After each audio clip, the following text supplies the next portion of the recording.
Dun dun dun dun dun dun dun dun dun dun dun dun dun. Hi.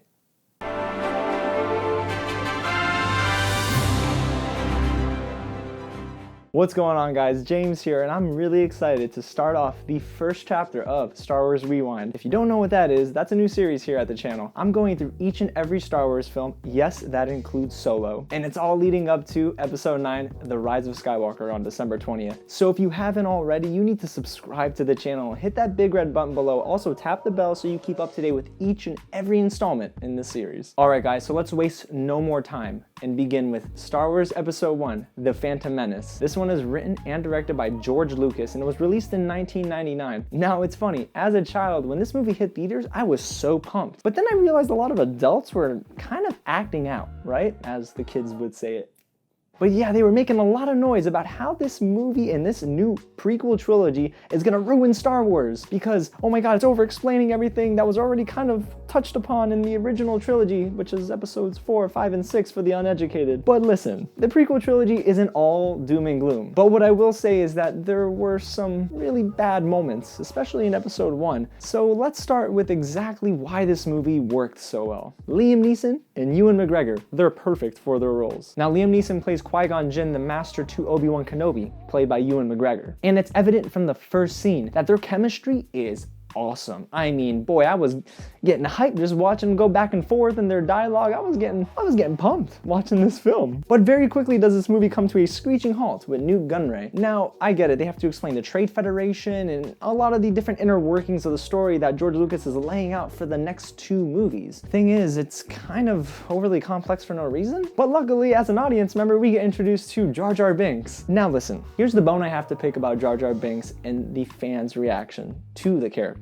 Is the voice annoying? Absolutely. Is his character maybe leaning too far into the comic relief category? Yes. But the intense hatred for Ahmed Best in the character is inappropriate. Like, y'all were really freaking out. And it's just the character, you guys. I'm gonna be honest with you. Ahmed Best did the best job, no pun intended, that he could have done with this character. George Lucas wrote Jar Jar Binks to literally be the laughing stock of the entire prequel trilogy. How do you expect anyone, it could be Leonardo DiCaprio in this role, and y'all would still hate on it? So yeah, I hate Jar Jar Binks less than I did, but I mean, it's probably not the best move that Lucas had for these prequel trilogies. As I was watching The Phantom Menace, I started to notice a lot of the world building George Lucas was doing. Some of these settings and locations I was already familiar with, but then on a rewatch I noticed, okay, I actually don't mind this at all. It's pretty decent. I mean, he's putting in a lot of work and he's committing to his vision, so I'll have to give him props for that. And I did like going underwater with Jar Jar and seeing the Gungans in their natural habitat. I'm not gonna lie, it's kind of fun. However, after about 30 minutes, 45 minutes, I'm starting to notice a trend here. It doesn't matter if it's Ewan McGregor, Liam Neeson, or even Natalie Portman. The dialogue is really wooden. I mean, George, homeboy,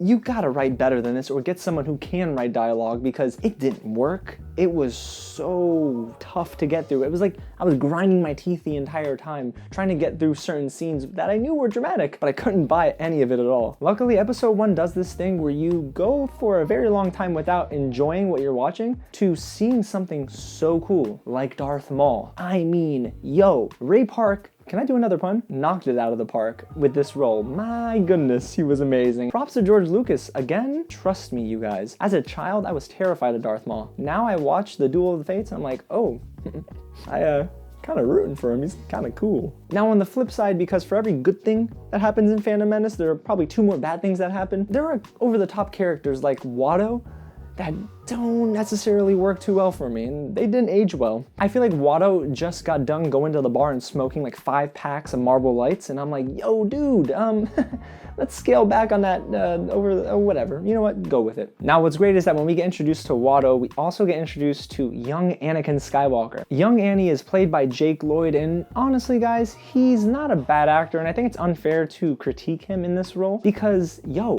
again, the lines he was given were unreal. And not in a good way. I mean, you're getting lines like, now this is pod racing. Like, It's hilarious. But speaking of pod racing, you guys, again, moments of nostalgia really just kicked in for me in this film. When we go into that huge race with, I forgot his name, the Saboba, there you go, Saboba. I really enjoyed the pod racing, so it was a ton of fun. Now, I know I said earlier in this review that Ewan and Liam are amazing, but let me explain to you that the best part of the prequel trilogies is John Williams' score. The guy is a mastermind. He could take the crappiest sequence and give it an amazing score, and for some reason, I'm enjoying it. Now, that example doesn't apply to the Duel of the Fates. That score is fantastic, but too, that lightsaber battle is probably one of the best saber battles in the entire franchise. When Qui-Gon and Obi-Wan are taking on Darth Maul and his double-sided lightsaber, yo, can we pause real quick? When I was a kid and I saw that, I'm like, Mom, we going to Kmart?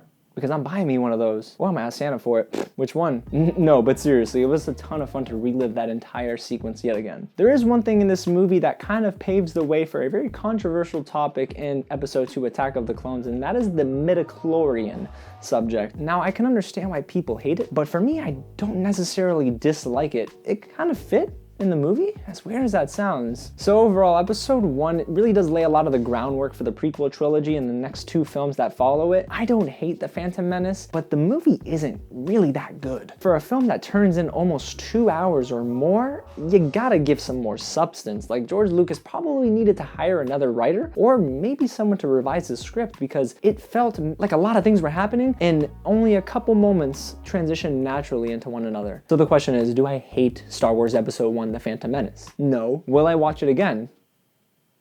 Alrighty guys, so that's the first review in the Star Wars Rewind series. Like I said, I'm going through each and every Star Wars episode leading up to episode 9. Let's just say The Phantom Menace is not the strongest start for George Lucas, so I'm excited to share with you guys what I think of episode 2, Attack of the Clones. If you don't want to miss out on that one, go ahead and hit the big red button below and subscribe to the channel. Tap the bell, it's tiny, and stay notified when I drop anything new here at the channel. Also, don't forget to like this video and share it with your friends all across the galaxy, and in the comments below, let me know, what did you think of Star Wars Episode 1? Alrighty guys, so until next time, I'll catch you at the next screening.